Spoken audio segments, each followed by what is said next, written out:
welcome back to Reeframes. This isn't a tactics show. It's not a highlight reel. It's a conversation about what we're actually experiencing as founders, the highs, the lows, the pressures in between. Today isn't about campaigns. It's about creative leadership and what it feels like to carry standards while building something that's growing. Jacques. Yeah, I want you to share less about crazy amounts of wins on this, but more about your experience and your journey as an entrepreneur. That's what Reframes is all about. How we reframe. I'm ready to share. I'm gonna get so vulnerable. I'm gonna get so vulnerable. I'm worried how vulnerable I'm gonna get for everyone else, not for myself. Dude, if you cry, I would love it. I'm here with you. We'll cry together. I love that. Vulnerability is good. I think to start that off, vulnerability is a superpower for good entrepreneurs, I find. I think that good entrepreneurs can be vulnerable with the people around them, and for that reason they grow more because they're willing to be more open. Would you say that's been true in your journey? Oh, 100%. It's so interesting. I can think back on, at least immediately 4 to 5 things come to mind where I've been dealing with some sort of thing in, whether it's in life or in business, but the examples that come to my mind are in business where I'm like, oh man, I'm really running into this challenge. And then I just share it out loud.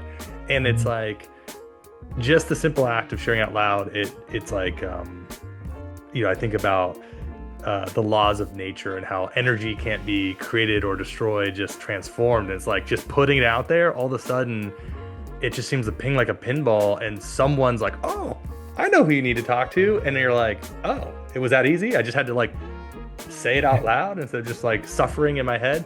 And so it's amazing how many times just being willing to share when things aren't great and when things are great, honestly, just share in general, how that can have an impact on everything.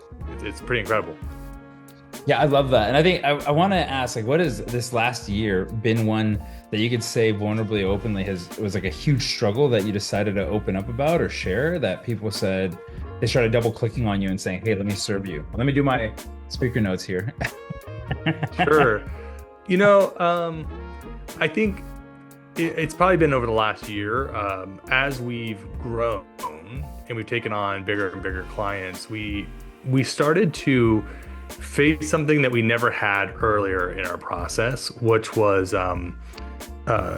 cash flow issues, meaning our business was healthy on paper, but we were owed so much money at any given time that we actually didn't have any money.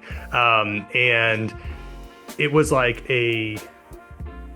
in one sense, it was a product of our own success. The other part of it was, I think we learned the hard way. I'm going to tell this story because I think I wish I had known, and so I'm going to share it now. So we had a relationship with our bank, and we had a line of credit, and they constantly offered us more money. Like, hey, you have a $500,000. Do you want $1 million? Do you want 1.5 million? And my answer was no, we don't really need it. Thank you. And the main reason we were saying no, there's two main reasons. One was, there's a lot of compliance that comes over a certain amount where we have to report a bunch of stuff and do a bunch of extra paperwork for the bank. The other part of it was it puts Adam and I on the loan itself. So we have to personally guarantee whatever amount of money is in there, and at a certain threshold you don't have to do that. So we kept saying no, we're good. And then came the day where we really needed it. We were doing Super Bowl commercials, and we were doing massive projects. We had to pay out things faster than we were getting paid. And we went back to our bank and we're like, hey, look at all our accounts receivable. We should be able to get a bigger loan. And they said to us, oh, sorry, you're in a vulnerable spot right now. We can't give you more money. And I was like, wait, so now that we need it, you can't give it to us, but you were willy-nilly willing to give it to us before. Wow. It was the strangest. It was I was like, oh, that's interesting. The relationship there was when you don't need the money, we can give it to you, but when you need the money, we can't. And the result of it ended up being that we ended up switching banks, because we needed to find someone who was willing to work with us to give us a greater line of credit. And so But that whole process, once I started sharing the situation that we were in, the amount of people who connected us to options, everything from I think it's called Factor and Form and Factor, but there's a group that we're working with that will, if you have like inventory needs and you need to, get like a short-term loan, you can do that. We worked with a group that like was able to give us, it was an aggressive rate. They were able to get us a loan really fast. We were able to do that. We were able to switch banks. So, but all of this started happening because we were able to just share like vulnerably, hey, we need help. We don't know what to do. And I don't know that there's a much more vulnerable position than being like, we need money. And so it's not a fun feeling to be in that position and to know it's a you always hear those like cliches that like what they say, like, you prayed for days like this, and like, here you are, why are you stressing? I'm like, I'm stressing because I have to put money back into the business, or I can't make payroll because someone won't give me money, even though I'm owed millions and millions and millions of dollars by very credible businesses. It's like, it's not like we were like owed money by some rinky-dink thing. Like we're owed money by some of the biggest ones in the world. So I'm already starting with vulnerable stories, but that was a big part of this last year. And I think about, the biggest thing I think about is it was vulnerable to have to share that with so many people, especially people that I trust, and know. I don't know that I was sharing with clients per se, but I wouldn't have had an issue just saying, hey, like, this is our situation. But the bottom line is we came out stronger. We have 4 or 5 new options and contacts because we just said, hey, white flag, we need help. Wow. I remember you mentioning that you were money tight, but I had no idea how, liquid tight you were. I mean, it sounds like you were in dire straits, right? Like that's fascinating. You're like looking at death in the eye, essentially, of the business in one format or another. It's I think it's tough because, when you're growing rapidly, even if it's 25, 30%, and you start getting into situations where you have like net 90s and like some of those type of things, and then they're like huge expenses. It's like the way I've described it to people is it's like watching a huge wave form where like at first the water's moving away from you and you're like, whoa, what's happening? And then like very quickly it's like, whoa. And our accounts receivable went from like $1 million to $2 million, $3 million to $4 million. And it's like, how do you run a business when you're owed $4 million? It's just like, it's one thing if you're Amazon, but it's another when you're an agency. So it was an intense moment in time for sure. Wow. What was the biggest learning for you through that? First let's start with, what was the lowest moment? Like, what did you feel? Cause I know I've had moments where I was out of money and I went and asked for money. I remember my birthday in, I think it was 2019. I was asking people on my birthday for a loan. That's the only birthday present I wanted, was cash. And I remember $10,000 coming to me, and August 28th, August 29th is my birthday, right before having to do payroll, putting in $100 bills at an ATM machine because it was a Sunday night, just like feeding an ATM machine at night, hundreds, and going, what am I doing right now? What you were experiencing in a micro sense is what I was experiencing in a macro sense. I think it was the first time in 6 or 7 years that I was transferring money from my personal account back into the business account, and we had maxed out credit cards, line of credit, all of it. It was maxed out. And then, here we are. It hasn't even been a year later, and we're cash flush, right? Like that money came in, and I'm not saying we're like, in a great position, but it's funny because like now, if we want to get a line of credit, we could. It's like because we don't have any balance, and we don't have a credit card balance, and that money did come in, but it was like in the meantime. Yeah. I think that was the biggest confusion for me, was why like we're owed money by the biggest entities that are like have never gone bankrupt in the history of their businesses, the P&Gs and the Unilevers and like the biggest businesses. And these creditors were like, nah, we can't lend you this money. And it's like, why? Like, what are you afraid of? So it all worked out. But yeah, that was it was not fun. And I think the other part of it is there's a lot of people that will lend you money, but I'm not gonna call it predatory because I think that's unfair. I think they're willing to say yes when other people are unwilling to say yes, and so they're charging you like double, and so it hurt to have to take money with interest rates so high that we were essentially not making money on the projects that we were financing in the first place for these large entities. So it was like, I was a learning lesson. So we don't have to belabor this, but that was one example of like something that happened that, yeah. Do you have an open line now? Did you take advantage of it? So now you just have an open line of credit that just sits there just in case? Do you have that to pull on? Oh yeah. We switched banks. Okay. And so we more than doubled our line of credit. And we still have access to, other things in the future. I don't, our goal over time obviously is to continue to save, but there is a reality that like when you're growing, it's hard to outsave your growth. Wow. That's so good. That's so good. It's like whatever amount of money you thought you needed. Like I think about like when we were billing $100,000 or $200,000 a month, it was like, oh, like if we had like $300,000 in the bank, we're gravy. But like when you start billing $1.5 million a month and you have $300,000 in the bank, you're like, oh, that's not enough money. Like, it's like you gotta save a lot more. So yeah. I like those champagne problems. What did that teach you about yourself? Like as an entrepreneur, as a human, what did that teach you about you? Well, I think the one thing it definitely taught me was, and this is gonna sound like duh, but it was the first time that I'd been, as I understood it, the term leveraged. Like it was the first time that I felt like, oh, I am not in control of my financial reality and situation with the business, where like I'm not gonna sit here and say that I was afraid of like losing it all, because I wasn't, but I was in a moment where I was like, oh, this is a very vulnerable place to be, and I never imagined myself here, and I think that that's a tough.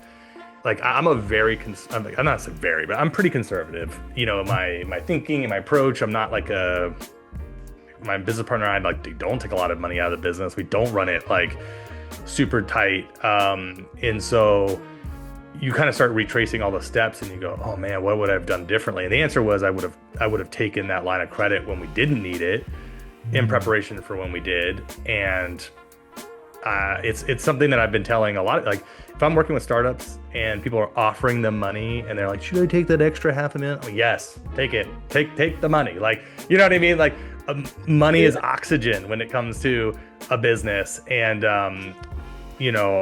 I didn't see it that way. I didn't think about a future need in that way. And honestly, we would have saved, if we had taken that line of credit, we probably would have saved about $250,000. And wow, we would not have gone through as much heartache as we did. It literally just by saying yes 2 years before we needed it. And it was like, oh, that was an expensive learning lesson.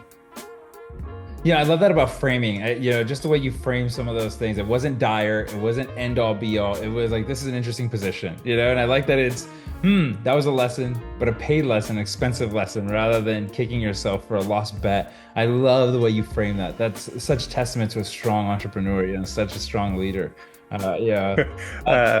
think the reframe or die is the shirt that you would be wearing, because it's brutal. It's true. Yeah, if you don't reframe, you literally you could lose it all mentally. Yeah, you have to play with your mind a little bit there. Are you more like now as an identity shift, right? Are you more of a creative CEO or more of a CEO? Like, what's your role within the company? Are you still creative, like innovating, thinking, or are you more the CEO having to run? Yeah, what is that like? Where do you divide that? It's interesting because so I have a business partner, Adam Wagner, and I think we've been business partners 12 years now. So first 3 years of the business, it was just me, and then he joined me about 3 years in, and it's the highest impact ROI thing I've ever done. And the reason for that is, I'm a pretty typical visionary CEO. If you're into like the EOS type stuff, like visionary integrator. And so I'm very much focused on where do we need to go? Who do we need to be in front of? What type of things do we need to be creating? Even potentially like what do we need to be charging in the marketplace? Like all of that type of stuff. I'm constantly thinking about. And Adam is interesting because I think he's probably more visionary than integrator, but he's got this strong integrator streak where he's just able to help find the people to build systems, to make sure that we have things that are repeatable. There's so many things that we do now that I honestly thought cannot be like put into a process or a product. And the number of times I've been wrong and Adam has gone and built it is now I don't even question it. I'm just like, hey, this is what I'm thinking. Help make this. And he's like, yeah, I'm already one step ahead of you. And so I am definitely, my technical title is CEO and Chief Creative Officer. And I would say that that's still very much where I sit. I love what we get to do and the people we get to do with. We have some of the most creative people in the world on our team. I mean, yeah, you're pretty impressive, right? 12 years, first off, you make it longer than most California marriages. So very impressed by a long shot. Oh my gosh. Well, wow. Technically it's 15 years and I'm celebrating my 15th wedding anniversary. Am I? Is it this year? Oh, shit. Oh. Yes, this year, 15 years. So a California marriage and a business at 15 years. Wow. Not to brag. Wow, you're an impressive man. Yeah, they say hang out with men that you want to be like, and that's why I hang out with you. Yeah, oh my gosh. That's out to Tiffany and Deacon, right? Absolute legends.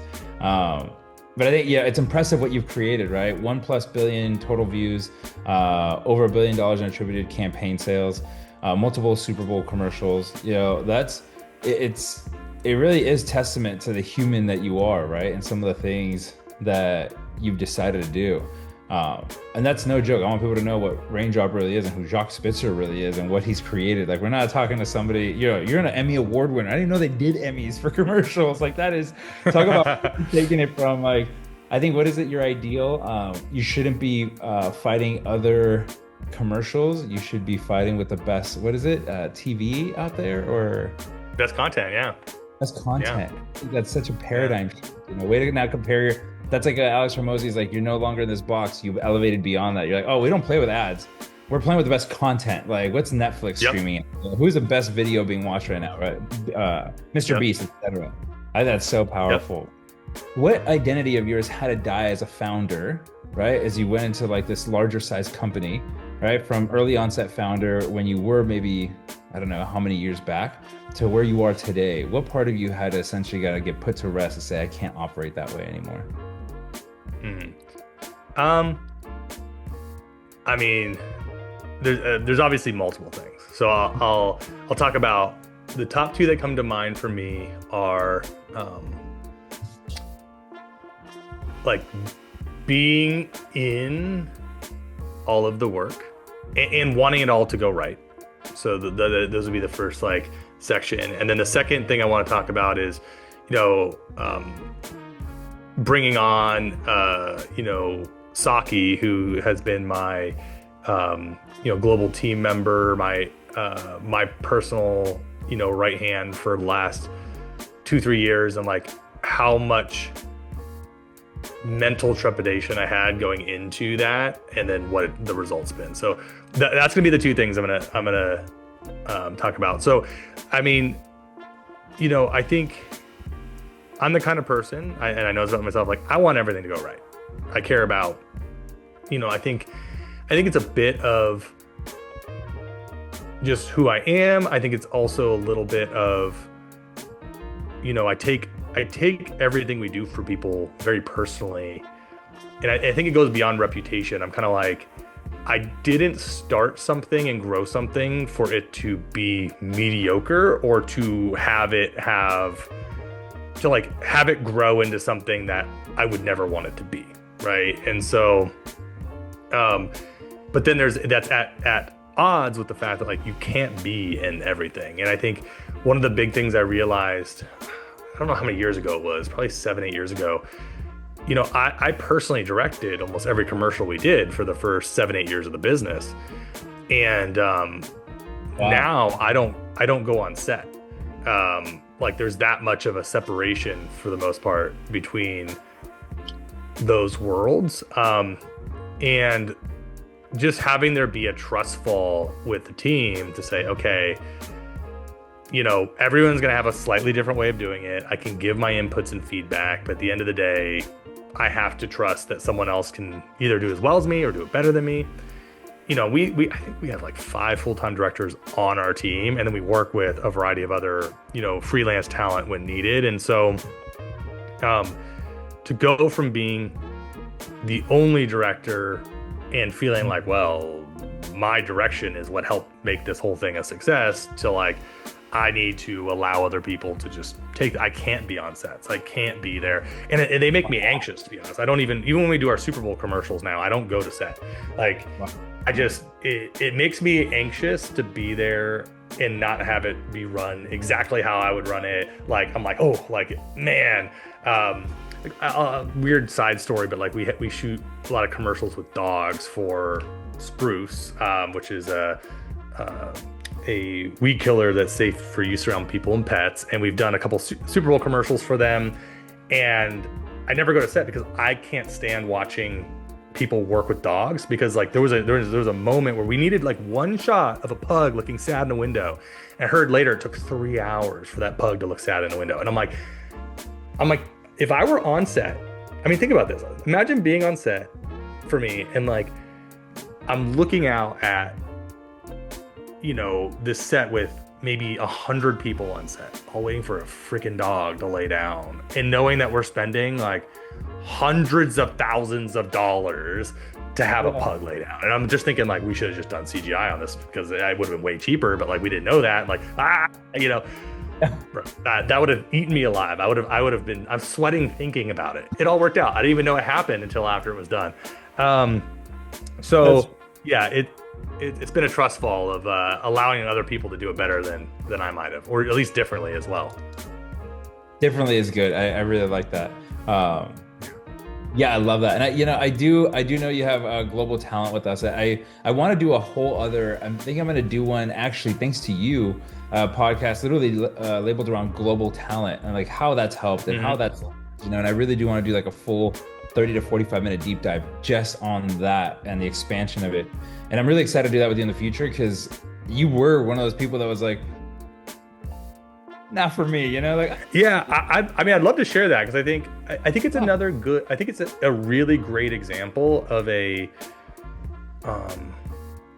because I remember I had dinner with a guy named David. I think his name is David Johnson from Genexa. We were in Atlanta, and he was just like, you ever meet one of those people that's looking at you and they're like, Jacques, you need to hire an assistant. It will change your life. You need to do this. And I remember thinking, there was 2 things that really bugged me. Like, I'll give you an example. I'm the kind of person that even now, if our trash is full outside, and I'm pointing out in my studio here, but like if the trash is full and I see it's full, I'll take it out. Like I'm not gonna like hit up like the office manager and be like, hey, the trash is full. I'm like, I'm just gonna take it. Like, so fascinating. I'm like having someone in my mind who's like waiting on me, who's like not only waiting on me, but like so ingrained that they're like reading my emails and like answering things on my behalf. I was like, ooh, like it was, I mean, even now thinking about it, it makes my skin crawl to think about allowing someone to like do that. And so for years after that, it was in my mind, like I was just like, man, my biggest fear was actually just having, because I've had some what's the word I'm looking for? I've had some interns over the years where we didn't have like an internship program, and they were just kind of like showed up and like, what do you want me to do? And I'm like, I don't know, like I gotta work, like, you know. And that was my fear, like I would just show up and then every day this assistant would be like, what do you want me to do? And I'd be like, I don't know. Well, like, I mean, I am now David sitting across the table from someone listening to this, because I'm like, it has transformed the way that I work and what I get done and how I think. And so just want to share that. I will say too, like, you and I knew each other for at least a year or two before I finally signed up. And I think I was like the first one to take a plunge. And we've since hired dozens of people, with you. But that first, I think the first thing that really surprised me was when we did the interviews, and I had 3 really, really great candidates. And I was thinking, like, wow, like that was pretty mind blowing to me. I think I also felt like, I'm not sure. Yeah, I wasn't sure, like, what is the like the quality of the type of person. Like, is it going to be someone that, like, it gets what I'm trying to do or not? And all of them had some form of advertising background that I interviewed, and Saki stood out, in a couple different ways, but it was very clear that she was, like, very organized. She had worked with a couple different advertising type things. Now I'm in advertising.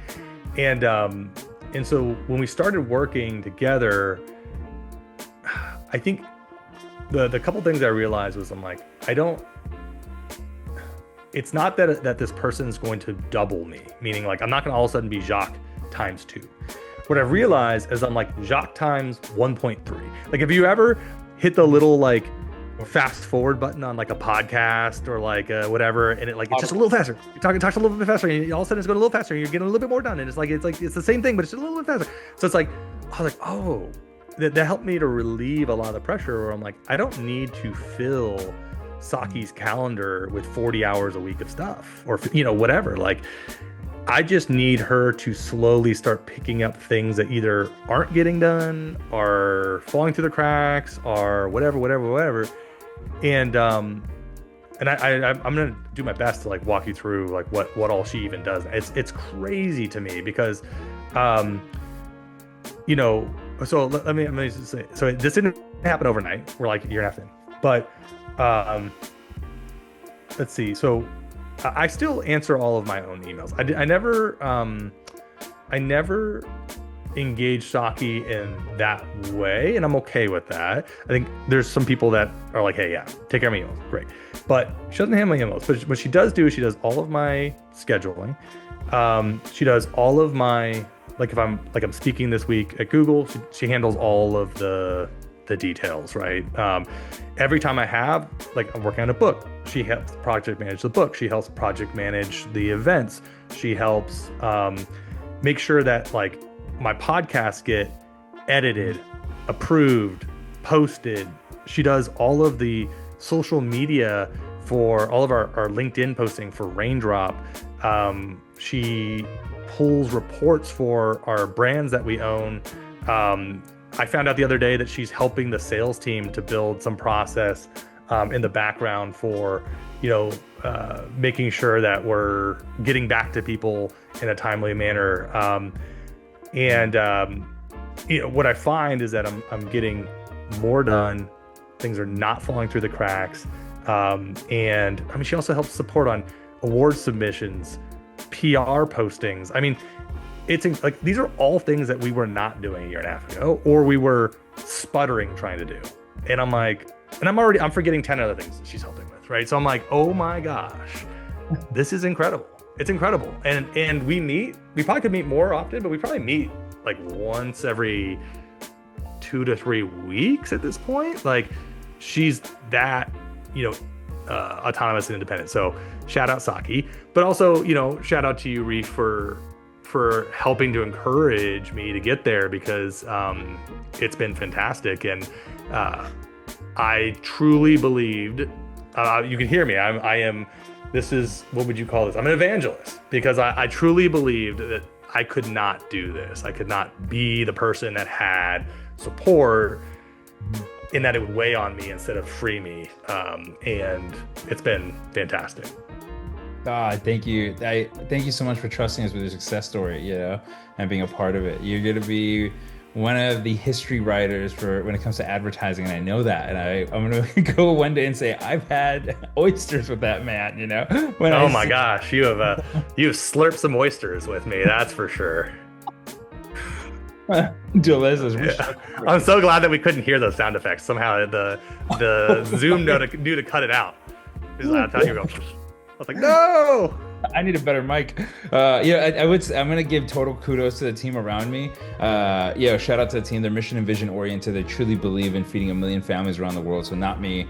They understand that placing somebody is a family fed, and that matters more than just here's a human in your seat. It has to be the right match, because otherwise someone's then going hungry 3 months later. Or the other side, we understand the importance of time to entrepreneurs, because time is the most valuable thing. Money's not the currency. And collapsing that's so important, because then you lose time in training. Is that person the right fit? All these other things just not worth it, right? And it takes quite a bit more energy and time. And I understand why other companies don't operate this way, and they just kind of throw you a body because it's way cheaper and faster. This does take a lot more energy, and when you get it right, it's to the moon. But when you get it wrong, it is a little disappointing, right? So I appreciate that. Yeah, and the quality of player does matter. The higher the quality of player, the better you're going to get as an outcome. They're more proactive, they help, and they really remove a lot of that mental real estate from you, where you're just not bogged down with, did I text Reef? Did I email Kate? Did I send that out? That's right. On the side, it picks up all like the fray, all the frazzle, Jacques, I'd love to go on a deep dive of that with you on another time, right? And do that. You helped me coin global talent as we're launching this new software, doing payroll, healthcare, and benefits internationally. It was like, okay, what are some of the greatest stories we could tell? And I think that's what that entire podcast is going to be for people, understanding that global talent is not just data entry. It's like CTO, CFO, CMO, project manager level people, if you find them correctly, Yeah, you're a legend. I'm gonna ask, as we're coming here to the end, right? And I hate that because I love hanging out with you so much. What does great mean to you? I think people that grow things to the level that you have a completely different standard of what greatness looks like, or what awesome looks like. What does that look like to you? What is greatness, or what does great look like? Man, that is a wide open question, Reef.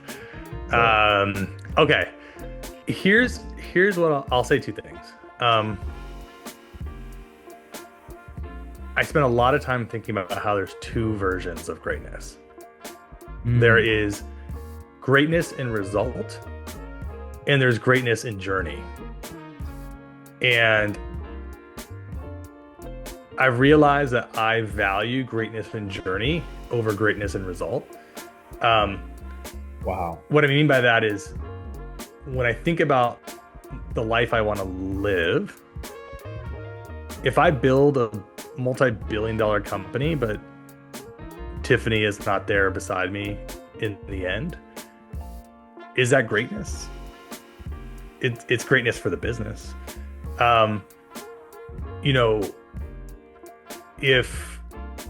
If I were to push us to win a bunch of awards, and I take the NPS score of our company and we have a toxic culture, but we're winning awards, is that greatness?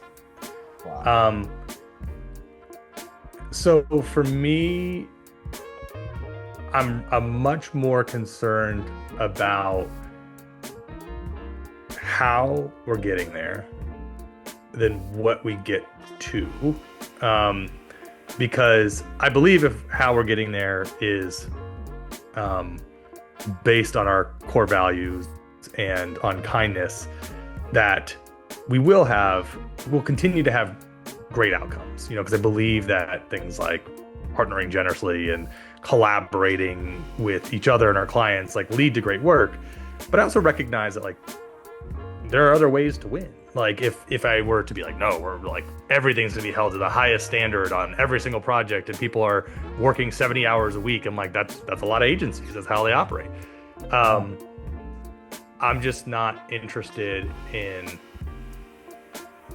that version of what greatness might look like. And some people that come to mind for me, I know that it's kind of random, but I have so much respect for someone like LeBron James and Barack Obama. Like, I know these are like random names, but potentially, but I'm like, okay. But in comparison to like a Michael Jordan, it's like Michael Jordan experienced greatness, but he is surrounded by odd brokenness in his life in so many ways. Whereas LeBron James kind of like truly has it all. Like, he's playing NBA basketball with his son who loves him, and he's been married all these years. And I'm like, what more can you ask for or achieve? It's a well-roundedness in the greatness, not just one piece. So those are, I look at what, regardless of how you feel about politics, I'm like, it's hard not to look at someone like Barack Obama, and it's like, he's got a strong fan. He's got a strong connection to his kids, and I saw him at the NBA game recently, and he's dapping up Devin Booker. I'm like, yeah, I mean, like, he did it. He's done it pretty well. So, all I'm saying is one day I want to be dapping up Devin Booker at an NBA game. That's greatness. Yeah, if you ran the free world, regardless of your political stance, you've gotten to a position of the highest seat in power. And I think that's a very impressive feat for any human to do. So no, anybody who throws shade one way or the other, I say, you've never sat there. Don't do that. That's like, being in the bleachers and trying to tell somebody as a Formula One driver where to turn left. Like, no, don't do that. You're not gonna get. Yeah, and I want to say huge kudos to you. You are, I think you're a definition of that greatness of journey. I remember you inviting me to go learn how to golf, and I thought to myself, man, I really need to do that. And you're just uniting a group of people to get together, just because you enjoy people and humanity, and your dad was a great time. Shout out Kelly. Yeah. that's so good. And then your brother would come, and it was just so good. And then just to get a bite after together, it was so awesome, there at the clubhouse. And then I think about you at Deacon and just, going to like the Corvette Diner and just like seeing you as a father and online, and how much you support your wife and you're with your son, and the drums and just being with him. And I just think to myself, and then how creative you allow him to be. And I think to myself, like, man, what an absolute model citizen on this planet. Like, not only doing epic business, epic. Like, oh my God, I don't even know what to say to you, Reef. I appreciate the love, man. I appreciate the love. But it's all true. It's on my frame. This is how that people I want to be around. Like, you have people that cannot get to your ankles as an agency, and you've built that. And alongside of that, you didn't sacrifice, or you didn't make excuses for not showing up as a great human, a great man, a great leader, a great father, a great husband. And I think that just is. It speaks beyond borders, man. I'm very impressed by you as a human being that you are, Jacques Spitzer. You're an awesome man. Yeah. So I'm grateful. I did not come on here to get complimented, but I will leave with all the compliments. Thank you. This is I'm blushing. Do you see? I'm like physically red. A little rosy. Yeah. Do you ever have areas in your life where you lower your standards or lower your bar? Like, is there a part of your life where you're like, is there an area that you lower your standard at all, or? That's a good question. That's such an interesting question. I don't honestly, I'm like, I don't know the answer to that. I think in general, it's less around lowering the bar and more so like learning to give myself grace for the fact that I'm not going to be perfect. I'm going to mess up things, and I'm going to disappoint people, I think that's been hard, is like, especially with the business, there's so many people that we've disappointed over time for a variety of reasons. And I mean, it's like, it's tough because you're like, I'm just trying to do my best to run this. And there's so many factors that can be outside your control. And anytime you have to lay someone off, it's the worst feeling. It's the worst. It's like, it's truly terrible. And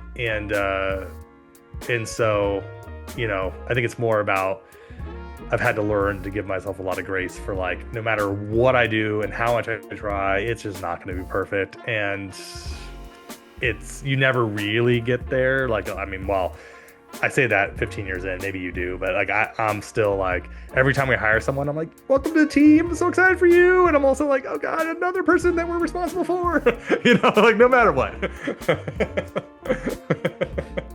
I love that. You're another soul I have to need help. Yeah, I totally get that, that responsibility in that way.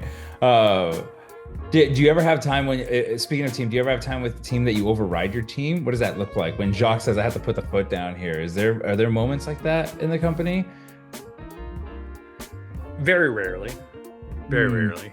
mm, They do happen though, of course. Like things that are, mm, like I had like a couple things that are just like very um personal to me and like how I want something done. Like one of those is like I hate when I hear that we're like late on paying contractors or something like that. Like anyone that's worked with us, because I'm like, it's people on time is like a ingrained thing that like I was like, no, this is I'd rather like pay money out of my own account than be late paying someone else who's done work for us. Like, you know what I mean? It's like a pet peeve or a character thing that like, you know, is tough. And then I also recognize like teams been doing their best to manage cash flow and everything else. And obviously you've heard from the beginning of the podcast or conversation, the story on that. But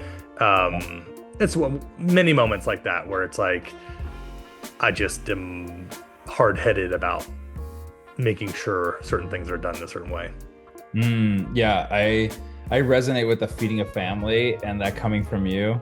That's probably the one thing that keeps me up at night. You know, very few things keep me up at night. I try to live as stress-free as possible, but the idea of people getting paid and having to be paid by you and making sure that that gets to them is a fascinating pressure to, I don't think most humans experience that. I mean, one household is enough pressure, but multiplying that by 100, 200, 300 households really becomes interesting. It's like, what a responsibility to put on your shoulder, right? What an Atlas type feeling.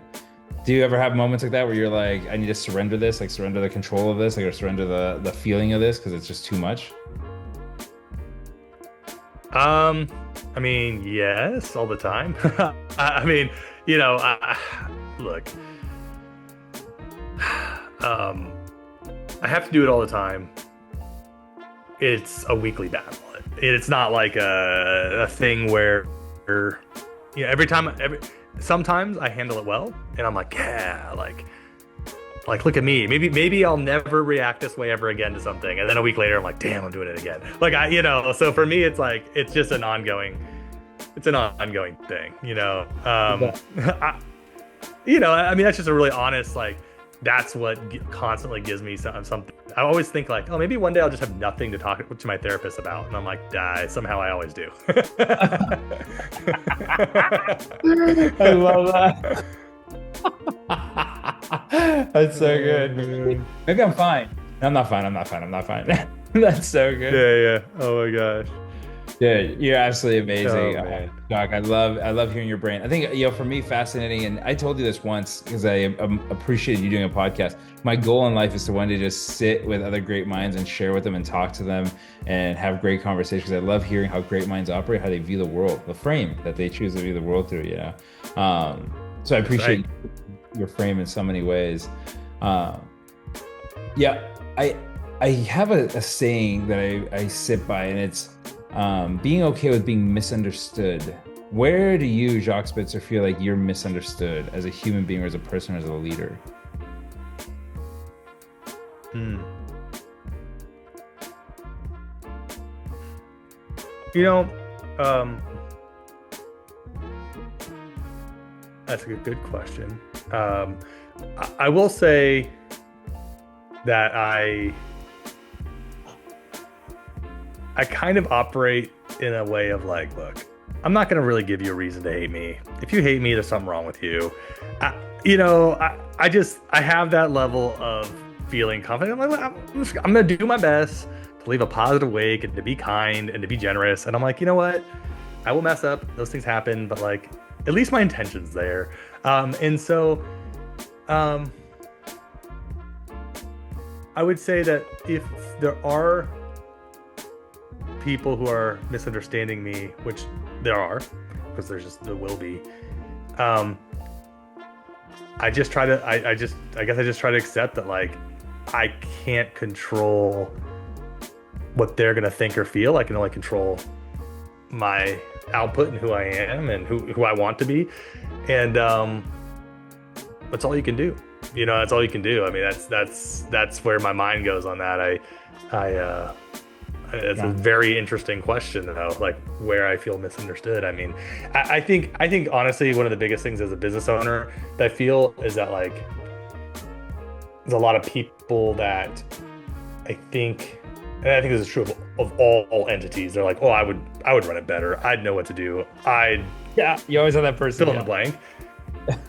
And I'm like, oh man, it's so much harder than anyone realizes. Like I have no judgment for most other leaders, because I'm like, it is so hard to understand how to thread certain needles and understand what to do and the cause and response to everything. And agreed. So yeah, and that's actually input I've gotten from people who have worked with us, have gone somewhere else, and then maybe like gone on to even be the president somewhere else, and they're like, oh my gosh, like I have so much more respect for what you have to make decisions around now that I have a bigger purview on what's going on. And so I would say that's probably, you know, there's always going to be a misunderstanding there between yourself and people who think it can be done better or differently, you know? Yeah, that's an interesting I love the frame that you put there, because it is kind of like, hey, I'm putting my best out there. And if you're someone who's done something of great magnitude, usually you're not judging others because you've walked in their shoes, right? Like you walked, and you don't judge those like walked in their shoes. And if you haven't walked in their shoes, you definitely don't judge them, because you're using empathy, right? One side you're using empathy, and the other side you're like, I don't know your journey, you know, and I know mine's tough. And I say that because I think leadership is misunderstood sometimes, you know, when you have to have a hard conversation, direct conversation. Sometimes a person doesn't understand why that's happening if they haven't sat in that position, you know. I think in leadership, it's really good, really important to, you know, not create forced issues or problems, but let people, you know, juggle and struggle with the issues at hand, and really put the data before them. And as leaders say, okay, this is a decision I have to make right now. What decision would you make here? And here's all the data you need in order to understand the full breadth. And then that alone, I find, has oftentimes made people in upper management sit and go, whoa, yeah, I'm glad I had to make that decision, you know, like, thank you. Like the empathy comes after that, right? It's like, oh, you have no idea what that person struggles with.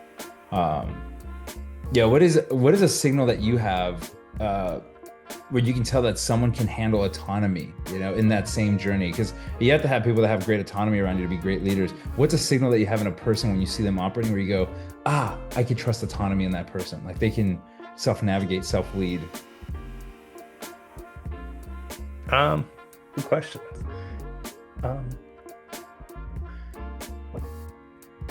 Honestly, I don't know. I'm trying to think if I have like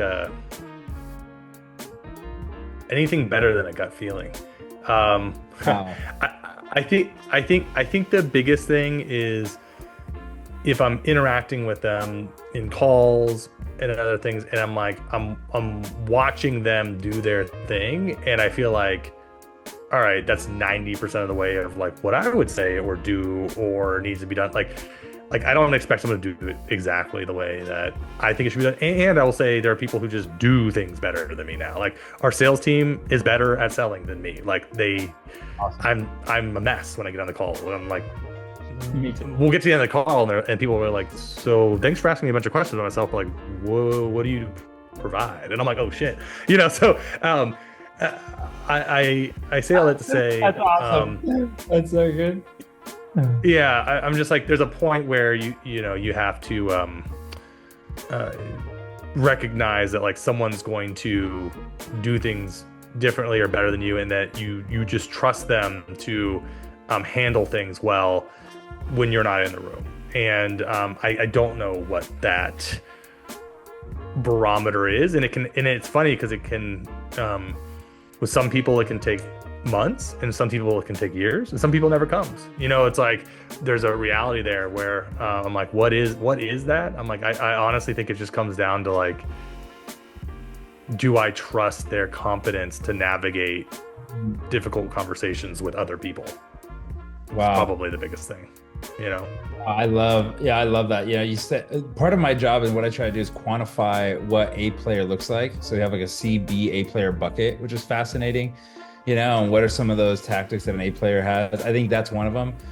Someone being able to have hard and direct conversations while maintaining good relationship. That's definitely an A player attribute. Proactive effort, I think, is one that shows like that gut feeling for me. Like you show initiative, like you want to get it done. Curiosity, like how could you have done that better?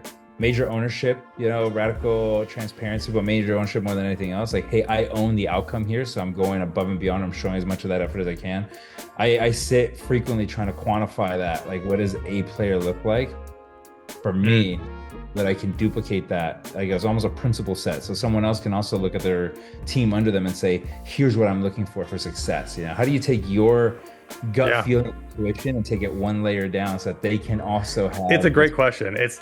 It's something I definitely need to ask myself more clearly coming out of this conversation, because I think it's a great question. It's like there are things that I haven't maybe quantified or written down that like could be very helpful to do. So thanks for the push.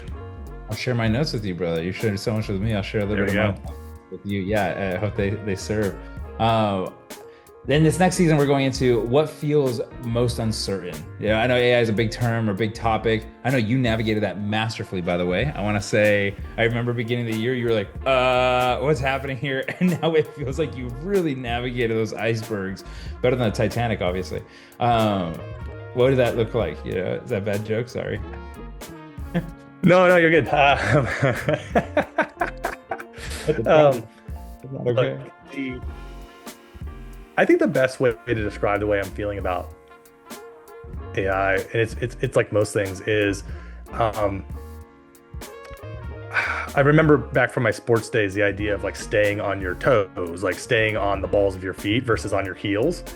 And so I would say that's the biggest thing I feel like I'm doing right now is I'm trying to stay on the balls of my feet. I'm trying to understand where and how we can leverage certain tools and certain things.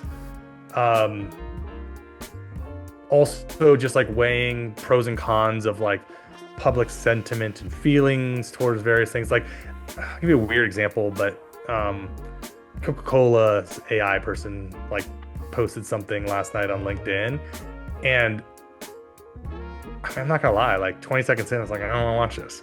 And it was something about the fact that I knew was made with AI that like cheapened it for me. And what made me think about even more was like, even if it wasn't, now I assume it was, if that makes sense. It's like, and yeah, I don't know how else to put it. Like, I don't know. It'll be so interesting because it will become indistinguishable from other footage. And I've just, honestly, my biggest question around aspects of it is, I'm like, if we have flowers that never die, that look the same, that you can buy from Michael's, why does anyone buy fresh flowers? Why does anyone ever do it? It makes no sense. It makes no sense. Like, fresh flowers should not be an industry. It just shouldn't be. Like, on a practical level, they die fast. Like, you get my point. It's like immortality paradox. I'm still very much. I'm very curious to see how this all plays out, because it will clearly have an impact. It already is. I think I'm not anti-AI and I'm not pro-AI. At this point in time, I'm kind of like, it certainly has its time and place. But I don't know, and it will be a part of our future no matter what. So I'm just gonna, put that there. I'm just like, it'll be interesting to navigate where and how it's best to utilize those tools and utilize those forms of storytelling.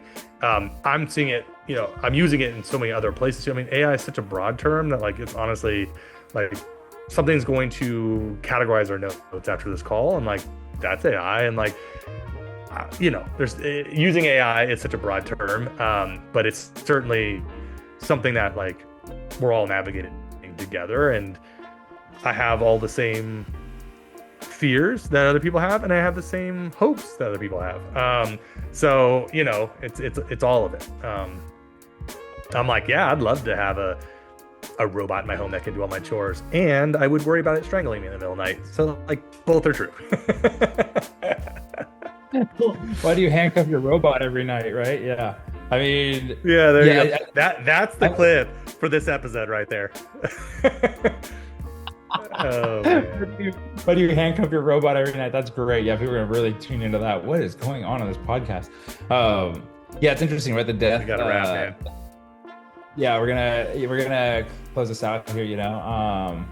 The immortality paradox is fascinating, right? And what that looks like, and what is beauty and what is true and what's not going to be true in the future is fascinating, right? And if you really froze everybody in history right now and there wasn't death, then there would be no new lives to come in. Then like, would we have any innovation, right? We get stuck in like ideals of always. Right. So will it evolve with us as humans evolve so complexly? Yeah. Oh, I love that. Jacques, you're amazing. Thank you so much for sharing your frames here, and leadership. I appreciate you. Yeah, here it says leadership isn't abstract, it's emotional, it's identity work, it's standards under pressure. And what I appreciate about this conversation is that growth isn't just optional, it's personal, or operational, it's personal. I appreciate you being here, Jacques. You're awesome. And thank you so much for sharing your frames of life and what's made you such a wonderful human.